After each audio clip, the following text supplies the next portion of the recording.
Welcome to Weekly Recaps, where we discuss some of the top stories in the past week within technology, business, and politics. First, we have the IPO of Cerebras, which debuted on May 14th, with its market cap reaching the $95 billion you see here. This makes Cerebras the largest IPO since Uber back in 2019. And for those of you who don't know, Cerebras is a semiconductor manufacturing company that creates these little chips called wafers, and essentially it is 10 to 20x faster and smaller than the standard NVIDIA GPU. So their value prop focuses mainly on the memory and speed that large language models need in the inference category. Speaking of IPOs, Fervo Energy also went public the day prior to Cerebras. Fervo is a geothermal company, which means they're attempting to use the earth as a power source. And I believe Bill Gates is a big name that was behind this company, but you can see they're still classified as a startup, although they've been around for a few decades. And this happens a lot of time with certain industries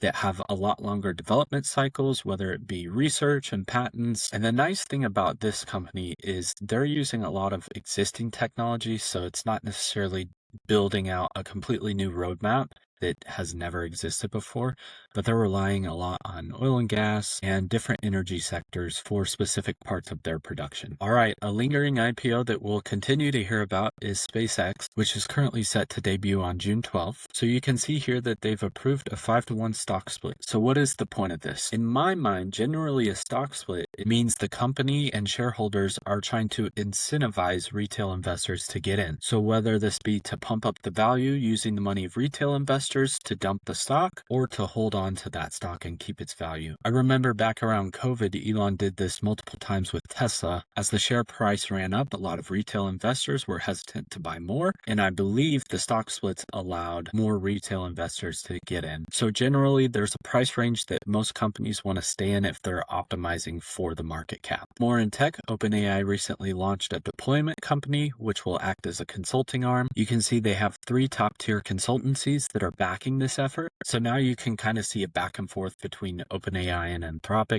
Both are trying to partner with different companies to allow them to train their models so they can create valuable and niche tools. So far, it seems like Anthropic has been partnering with finance firms to build out more modeling tools, whereas with OpenAI being a lot more research heavy and less Excel oriented, you could see them being very useful for consultants. Now, speaking of Anthropic, there have been a lot of complaints around the speed and efficiency of the model. Now, I currently use the Max plan, while I'm sure most individuals are on Pro plans, but even on my Max plan, I hit my usage limit. And to take a step back, Anthropic is 80x their user growth year over year, where they planned for a 10x. So as I mentioned last week, this explains why there's a lot of fast partnerships with companies like SpaceX and their Colossus One.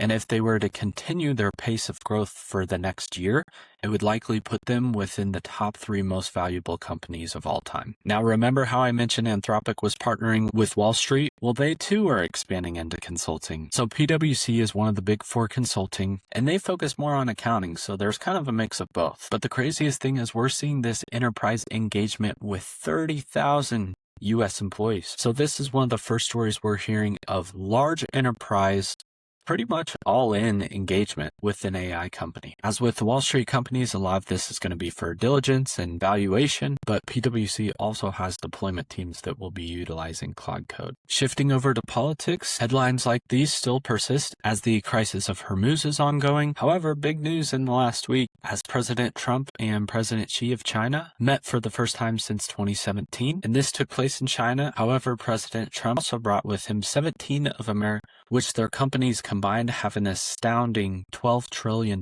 market cap. So this seems to be a heavy negotiation, heavy pro-business meeting. And it was pretty obvious from the US side of things that we're looking for China to buy some of our agricultural products, soybeans from Cargill, planes from Boeing, and maybe expand collaboration with companies like Apple and Tesla, as well as helping resolve the Hormuz crisis. And then on the China side of things, it looks like they want America to kind of get out of their region. So it looks like these types of negotiations are most likely to set up an East and West jurisdiction or agreement. Now, President Xi had mentioned that if we're not able to come to agreement, this could lead to a Thucydides trap, which is essentially when you have 2 powerhouses that get big enough, they have to fight. And I know that was mentioned in the very introduction of the day. So with how it sounds like things went, I don't believe this is a concern, although it definitely seems like China had the upper hand on negotiations. On the bright side, it sounds like China has agreed to help to the extent possible. However, their geopolitical philosophy is pretty inactive, as they tend to be more concerned with their own affairs. I'm sure you all felt this headline. CPI rose about 4% annualized in the month of April, with 40% of that being energy costs, so probably majority gas prices. In other political news, there's still talks about the Golden Dome, which would be a missile defense system for America, and it would cost a lot of money to build out. So pretty cool in theory. Hope it doesn't happen in practice. In other news, Microsoft CEO Satya Nadella has testified against Elon Musk in the OpenAI trial, essentially insinuating that Microsoft invested in OpenAI and Elon never raised a red flag, which majority of the times most for-profit technology companies do not make investments in companies unless there is a potential return involved. Now, Musk testified that Microsoft's investment was a tipping point for him believing that this nonprofit was being stolen from him. However, Microsoft's investment was back in 2019, and 2024 is when Musk filed a lawsuit. So there was a 5-year period where this wasn't really disputed. I do feel for Musk that his initial donation can't be considered an investment as it was with Microsoft, and with the foundations of the company being open source, nonprofit, them spinning that into a for-profit in recent years, I can understand the dispute. But contractually, I don't think there's going to be much he can do about it. Next, Spirit Airlines is officially kaput. They've been in and out of bankruptcy for a couple years and had their debt restructured, but unfortunately due to the crisis of Hormuz and current prices of jet fuel, Spirit is no longer able to operate and pay their debt. So RIP your budget-friendly airline. In the cyber world, every week I'm going to tell you there's big breaches going on everywhere. This Cushman Wakefield one is pretty interesting though, because how they did it is what you're going to have to start looking out for. You're going to have to start doing 2 levels of authentication within your local environment. So this cyber breach that affected over 300,000 accounts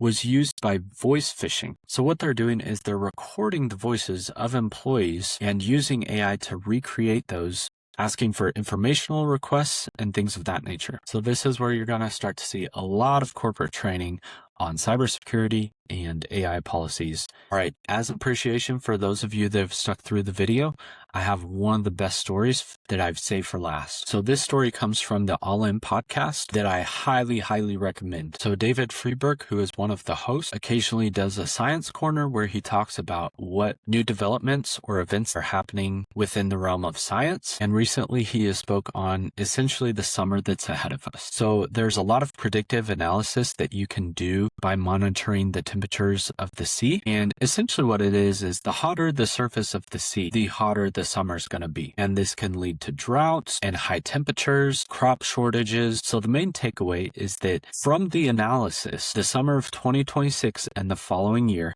is supposed to be one of the hottest since 1887. Now, what this means for you is there could be energy shortages, food shortages, water shortages. So if you have the means to stock up on non-perishables, water, if you have ways to store your energy safely, I would highly recommend to do so. And if you want to hear the full story, I highly encourage you to go watch it. I'll link the video and the timestamp in the description. If you enjoyed today's video, please do me a favor and like and subscribe. And until next time.